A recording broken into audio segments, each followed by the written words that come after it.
আমাদেরকে মারার জন্য, আমাদেরকে বাঁচার জন্য তোমরা কেন্দ্র বাহিনী দাও, তোমরাও আমাদেরকে দাও। আমরা যেমন বাঁচি, আমরা যেমন ঘরে থাকি, যেমন ঘর ছাড়া না হয়, আমাদেরকে জন্য তোমরা দেখো। কালকে ডাইরেক্ট হুমকি দিচ্ছে যে রাতের বেলা সবকে ওই এর মতন সন্দেশখালীর মতন আমরা ওই একাধিক চালু করব। ঘরে দুয়ারে থাকি।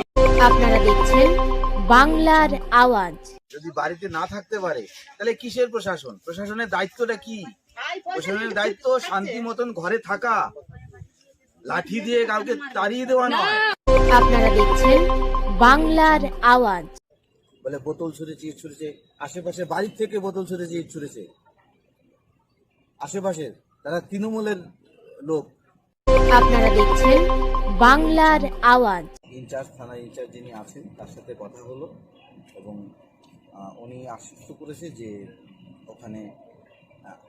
ওখানে যে এটা হয়েছে উনি ওনার মতন করে বললো যে ওরাও শুনেছে পাল্টা।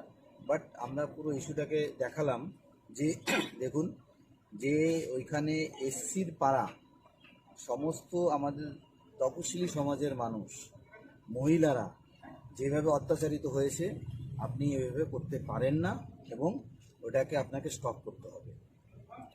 এবং আপনাকে যে যা ইনস্ট্রাকশন দিয়ে দিল সেই ইনস্ট্রাকশন অনুযায়ী আপনি চলে যাবেন, ওখানে অ্যারেস্ট করবেন। বলে বোতল ছুঁড়েছে, ইট ছুঁড়েছে, আশেপাশে বাড়ির থেকে বোতল ছুঁড়েছে, ইট ছুঁড়েছে, আশেপাশের তারা তৃণমূলের লোক, তারা ছুঁড়েছে ওখান থেকে। এবং অভিযোগ দিচ্ছি কি ওই গ্রামে কোনো ওখানে বিল্ডিং তো নেই, এটা তো মাঠের মতন জায়গা, গাছের তলা, তো ওখানে বোতল কোত্থেকে আসবে?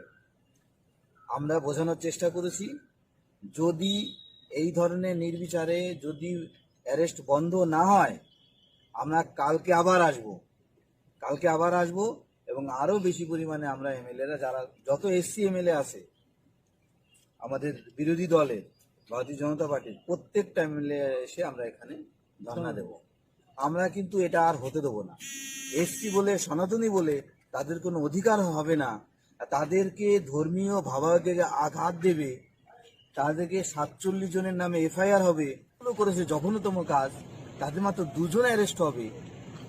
আর যারা সনাতনী, যারা প্রতিবাদ করেছে, তারা চাইছে যে আইনের আওতায় এনে তাদেরকে পানিশমেন্ট দিক, যারা নাকি জিহাদিরা সারের উপরে আঘাত করেছে, আর তাদের সনাতনীদের 25 জনকে অ্যারেস্ট করবে। এটা হতে দেবো না।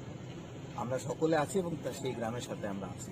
বলে গেলাম যদি না হয় আমরা কালকে আবার আসবো।